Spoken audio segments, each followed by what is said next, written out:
Many years ago, in Umweze, where neighbors knew one another's business more than their own, there lived a tailor named Ezine. She was the kind of tailor that made people argue with their mirrors. Her clothes looked so good that even people who normally didn't like taking pictures would pose like models the moment they tried on her design. But as talented as she was, Ezine had one big problem. She could never deliver clothes on time. If procrastination had a mother, it would be Ezine. If excuses were a profession, she would have received a national award. Her small shop sat at the corner of Afo Market Road, right beside Mama Ebuka's kiosk, where the air always smelled of roasted plantain and groundnuts. Every day, people showed up expecting to collect their clothes, and every day, Ezine came up with one fresh excuses or the other that sounded like she had rehearsed it in the front of her mirror. Madam, the clothes you promised last week, a customer would ask her, and Ezine would place a hand dramatically on her chest. Chai, oh, you didn't hear? My grandfather's uncle's cousin died though. I had to go for the burial. The funny part was that everyone in town knew Ezine's grandfather had died many years ago, but somehow in her stories, he seemed to have 9 lives. When customers became too suspicious, she would switch to health excuses. Auntie, I didn't want to worry you. I have been so sick. My body was shaking like generator without fuel. And yet, she would never forget to eat meat pie or laugh loudly when gossiping with other traders. Most times, when customers appeared unexpectedly at Ezine's shop, she would tiptoe into the back room of her shop and whisper to her apprentice through the curtain, "If anybody asks you, tell them that I fainted." "Madam, you are standing now," the apprentices would whisper back. "You keep quiet. Go and tell her I'm unconscious and that I'm in the hospital." Despite everything, people still brought their clothes because they trusted her talent. Everyone agreed that when Ezine finally delivered, the clothes were perfect. But as the years rolled by, Ezine's bad habits grew worse. She began receiving more fabrics than she could sew, stacking them like firewood behind the curtain. Some clothes even stayed so long that Ida became the clothes neighbor. Still, when customers complained, she would wave them off with confidence. "Don't worry. Come on Friday," she would say. Friday would come. The clothes would still be untouched. Yet, she would say again, "Oh, my customer, just come on Monday. God will do it." Even God must have been confused. People in the neighborhood shook their heads and said Ezine had talent but lacked discipline. But Ezine didn't care. She believed everything would somehow work out. The more Ezine's skill became popular, the more jobs she took and the more excuses increased. Her shop began to look like a small burial ground for uncompleted clothes. Some days, customers would gather outside like protest group. "Madam Ezine, where is my clothes now? You promised last month. You want to disgrace me for my sister's wedding?" Ezine would come out dramatically, hold her waist like a Nollywood actress, and sigh loudly. My customer. Sorry, oh. I just returned from village this morning. They called me suddenly. They said it was urgent." "For what again?" somebody once asked. Ezine blinked fast. My mother's uncle's second wife. They said she had that she collapsed. Everybody busted into laughter, except the owner of the clothes, who was too angry to find anything funny. One day, a customer arrived unannounced, just as Ezine was eating a big plate of jollof rice. Not again now," Ezine hissed as she jumped from the chair because she obviously had not even touched the clothes. She pushed the plate under the table and signaled Titi, her apprentice. Titi, go and tell her I am very sick." "Madam, but you are eating rice now." "Tell her now. What is wrong with you?" Titi, her apprentice, shook her head. Titi came out and stammered, "Madam is sick oh." But the customer followed her inside the shop and found Ezine hiding behind the curtain, wiping jollof rice from her mouth. The embarrassment was legendary. That experience didn't change Ezine a bit. Instead, she became smarter. She started locking the front door anytime she wanted to hide. When customers knocked, she would whisper to the apprentices, "Tell them I traveled oh." But the key is inside now. Joy, one of our apprentices, pointed to the key. "Will you keep quiet? Are you the one to teach me how to lie?" The apprentices exchanged tired looks. They were beginning to regret ever choosing to learn under her.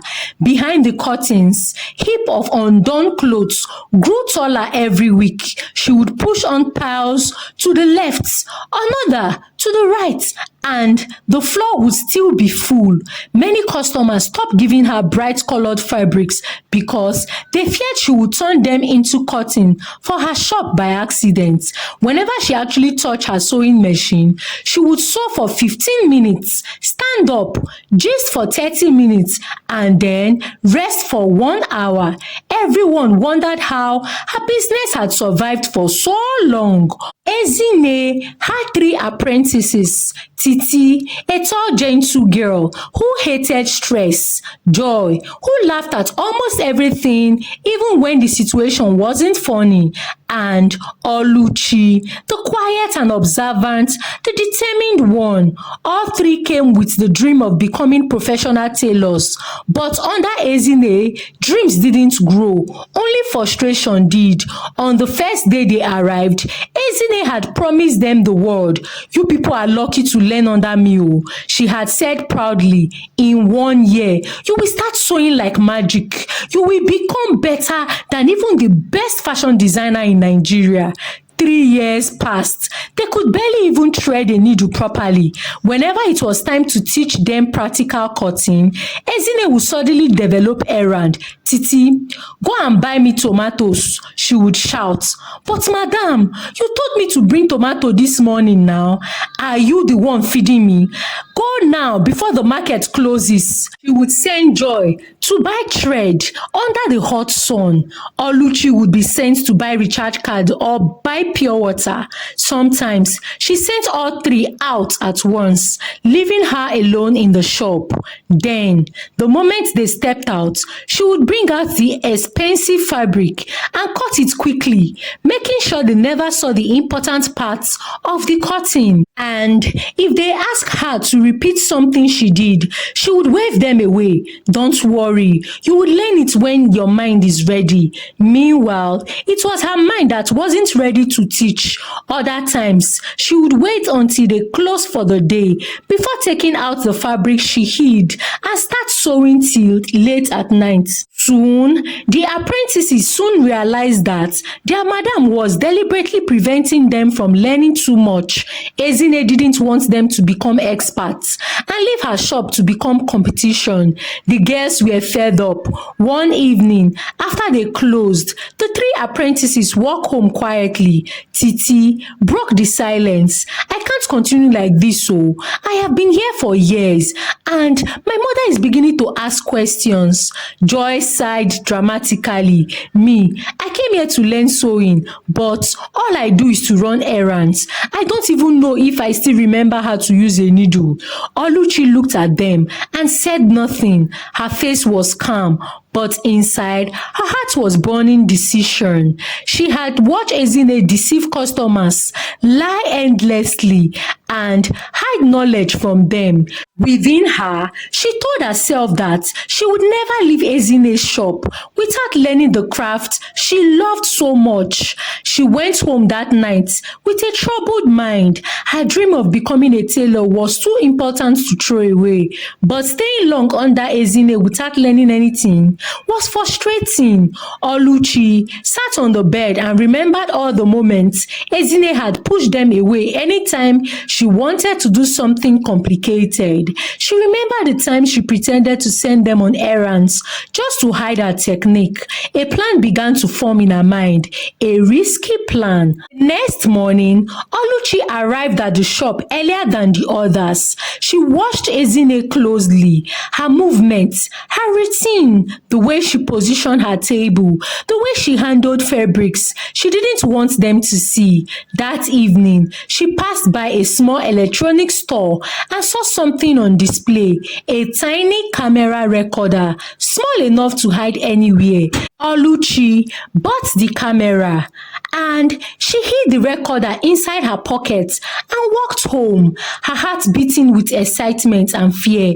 She knew if Ezine, her madam, ever discovered what she was planning, she would chase her away and maybe even accuse her of witchcraft. That night, she hid the camera inside her school bag. She didn't tell Titi or Joy, not because she didn't trust them, but because she knew frustration could make someone talk too much. The next morning, she arrived early again. She greeted her Madam Ezine politely as usual. "Good morning, Madam." Ezine responded, not even looking at her. While sweeping the shop, Oluchi quietly placed the tiny camera on the shelf behind a stack of folded materials, right where it faced Ezine's table and cutting board. She acted natural, but her heart pounded like a village drum festival. All day, she pretended not to pay attention, but she knew the camera was recording every movement Ezine made, how she measured, how she marked lines, how she cut, how she sewed. For the first time, Oluchi felt hope. She knew she had found a way to learn. Oluchi's hidden camera soon became her silent teacher. Every evening, after the shop closed, she rushed home like someone with hot beans in her pockets. She locked her room door, brought out a small recorder, and played back everything from the day. For the first time, she saw clearly how Ezine measured waistline, how she drafted patterns, how she cut delicate lace without tearing it, and how she stitched with precision. The camera didn't miss anything, not even when Ezine sat down to complain about customers or eat bread and sardine like she was running a food vlog. Oluchi watched each video again and again. She paused, rewind, slowed it down, practiced with old rappers. She begged from neighbors and corrected her mistakes. She even used her sister as a test mannequin, sewing small blouses for her until she got better. Meanwhile, in the shop, Ezine continued her tricks. One morning, Mrs. Obinna came to collect the wrapper she gave Ezine 3 weeks earlier. "Madam Tailor, good morning," she greeted politely. Ezine, who was eating akara, quietly pushed the plate away. "Ah, Madam Obinna, I was about to call you. I traveled oh." "So where again?" the woman asked with raised eyebrow. Ezine blinked fast. "My grandfather's burial." The woman frowned. "But last month, you said he died now." "Yes, that was the first burial. This one is the second burial." She closed her chest dramatically. "You know our village does 2 burial." Madam Obinna sighed but nodded. "Okay, so where is my clothes?" "Oh, they stole it in the bus oh." "Which bus?" the woman demanded. That is God knows best." Ezine quickly stood up. "Come back next week." As the woman left in frustration, Titi glanced at Oluchi and whispered, "This woman is going to kill somebody with these lies one day oh." Oluchi only smiled faintly. She knew Ezine was playing with fire. That Thursday evening, the shops closed early because Ezine said she had headache. She didn't know Oluchi was going home excited, clutching a recorder like a gold mine. That night, Oluchi tried a new blouse design she saw in the video and finished it neatly. She stared at her work with pride. She was improving fast, faster than she imagined. And by the third month, Oluchi could take accurate measurements without blinking. By the fifth month, she could sew straight lines without using chalk. By the sixth month, she could complete an entire dress by herself and it would still look professional. She didn't brag or show off. She kept quiet, kept learning, kept watching. Even her posture changed. Her hands moved with confidence. Her eyes were sharper. Her smile was calmer. She didn't know Ezine had begun to notice. Ezine first noticed the change one Monday morning. She was cutting a senator material when her blade slipped. Before she could react, Oluchi rushed forward and held the fabric down neatly. "You are cutting the bias wrong, madam," she said calmly. Ezine paused. Bias? Where did she learn that word? She forced a smile and continued cutting. "Oya, go and buy groundnut for me." But as Oluchi left, she glanced back for the first time. Ezine felt uncomfortable. The next week, a customer came with a tight deadline. "Madam, please, my husband's brother he's doing child dedication on Saturday. Can you do a small blast for me?" Ezine, who had plenty of half-sewn clothes scattered around her shop, waved her off. "I don't have strength. I am having small malaria." She turned to the apprentices. "All of you go home. I want to rest." Oluchi tied her scarf and prepared to leave. As she reached the door, the customer begged her, "My daughter, can you talk to your madam to please help me sew these clothes? It's very important." Oluchi glanced at the measuring tape hanging from her neck and then at the tired woman. She felt pity. "Let me see what I can do," she said softly. She walked back to her Madam Ezine, who was lying on the bench. "Madam," Oluchi said carefully, "I can help with this one. It's simple." Ezine jumped up as if someone poured hot water on her. You want to sew cloth for customer?" Oluchi didn't move. "Yes, madam. You that I have never taught anything." Oluchi looked her straight in the eye. "I have been learning little by little from you." Ezine's heart skipped, but she pretended to laugh loudly. This girl want to finish me. Go home. All of you go home." That night, Ezine couldn't sleep. She lay on her bed, thinking about the sudden sharpness in Oluchi's eyes, the confidence in her voice, the accuracy of her movements. "Who is teaching this girl behind my back?" she muttered, but she didn't know the answer. As months passed, customers began requesting small adjustments from Oluchi whenever Ezine wasn't around. "Just help me fix this button. Please help me tuck this waist small." This girl, you are trying. Oluchi always refused politely, knowing Ezine would explode if she had, but the praise didn't stop. One day, a woman walked in carrying a badly sewn blouse Ezine had made. Ezine asked Oluchi to refit the blouse. Oluchi picked up the blouse, examined it, and quietly made neat correction. When the woman wore it, she gasped, "This one fits me more than the one your boss did." That comment shook the room. Even Titi whispered, "Oluchi, you are becoming too good." Soon, people began to notice Oluchi's movements, her speed, her sharp cutting technique. It was like watching a small madam. And by the time the year ended, her skill had matured so well that even blind people would know she was gifted. Early January the following year, Oluchi made up her mind. She walked to the shop one morning, greeted everyone normally, and continued working like nothing was happening. But inside her heart, she knew her time in that shop was over. After closing that day, she approached Ezine, her boss, As she ironed the wrapper, "Madam, good evening. I want to talk to you." Ezine raised her eyes suspiciously. What is it?" Oluchi swallowed hard. "I want to stop learning. I am ready to start my own shop." The iron slipped from Ezine's hand and hit the floor. "You what?" "I want to start my own shop, madam." Ezine stared at her as if she had just confessed she was the president's daughter. "You start your own shop? What do you even know?"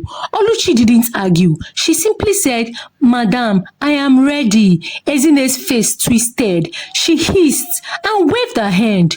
"Go, leave. I don't even care." But inside her, jealousy squeezed her chest like a tight wrapper. Oluchi left quietly. She hugged Titi and Joy, promising to support them.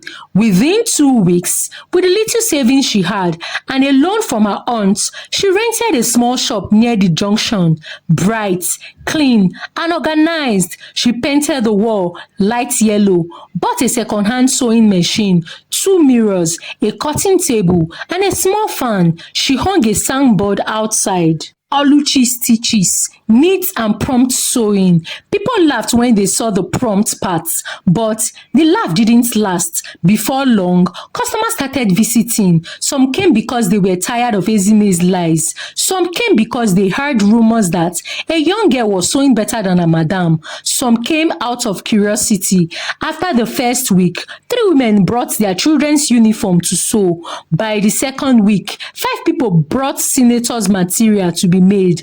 By the end of the month, customers were trooping in and out of her shop. Titi visited one afternoon and stood at the door, smiling proudly. "Oluchi, see customers. How did you do it?"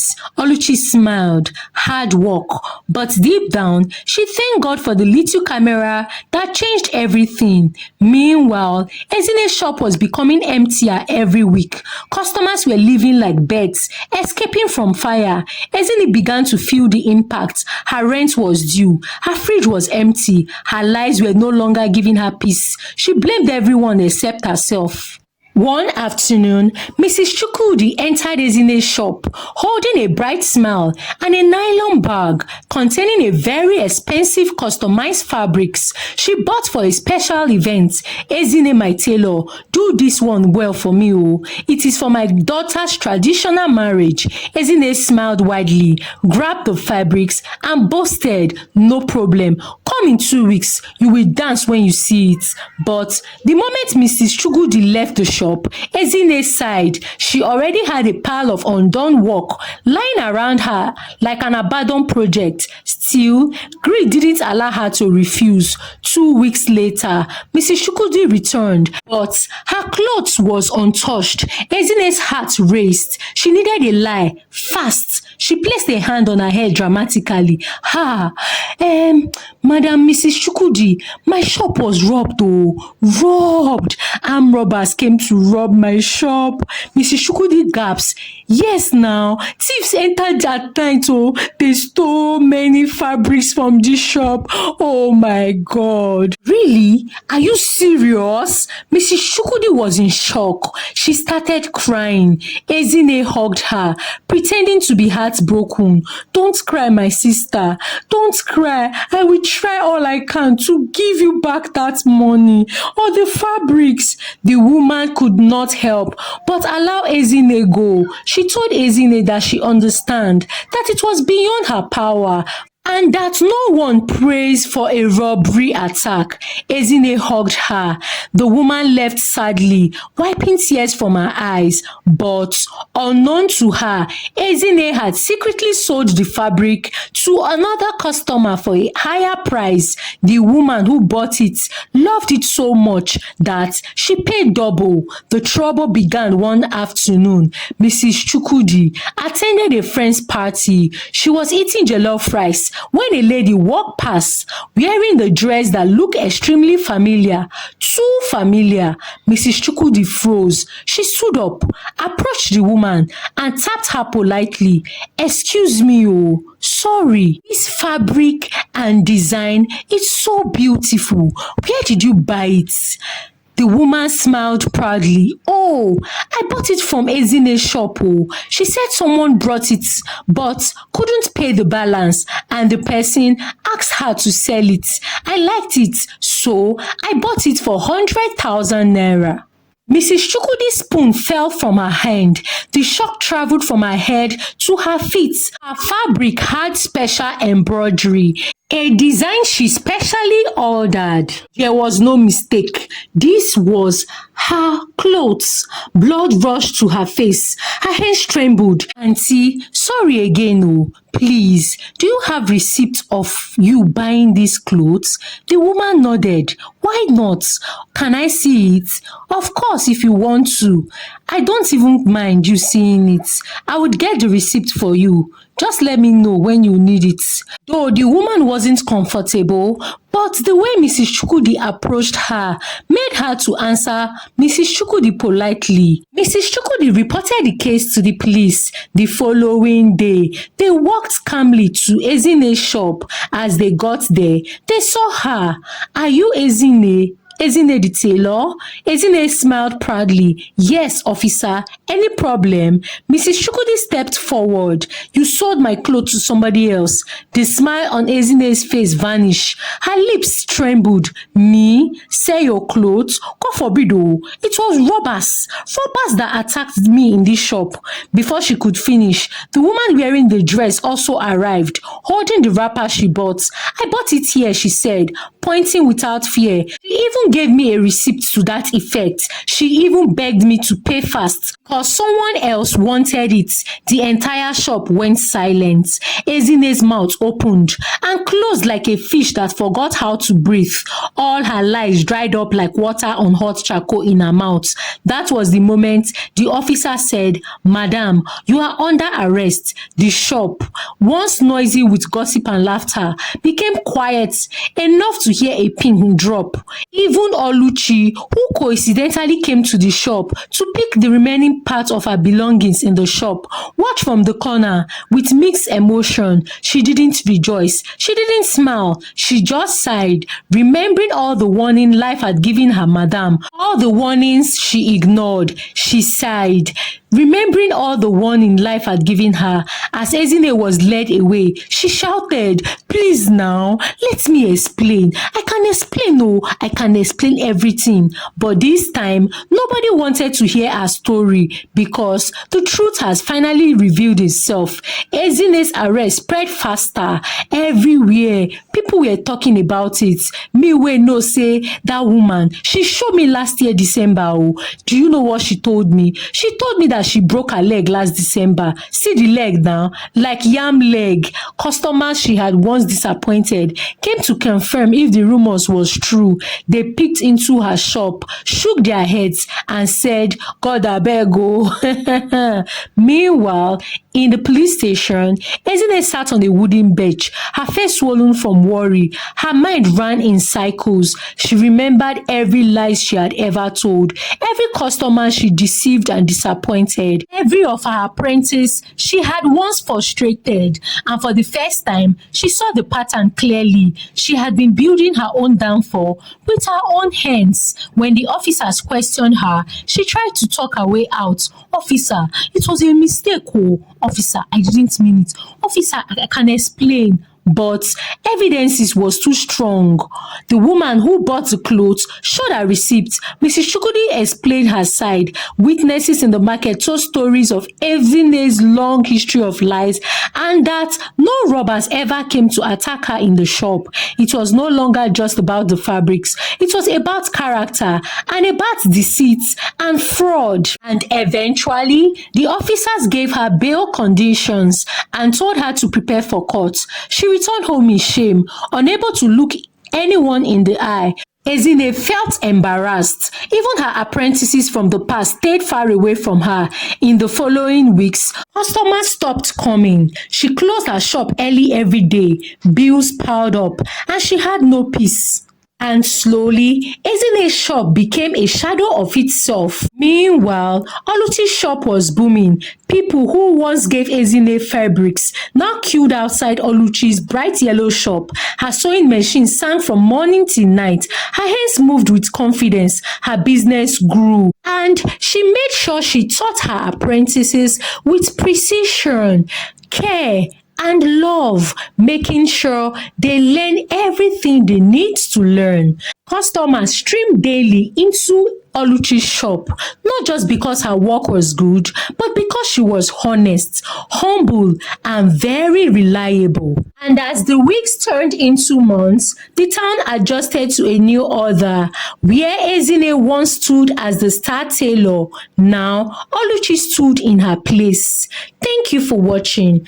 I hope you enjoyed the story and you learned some valuable lessons from it.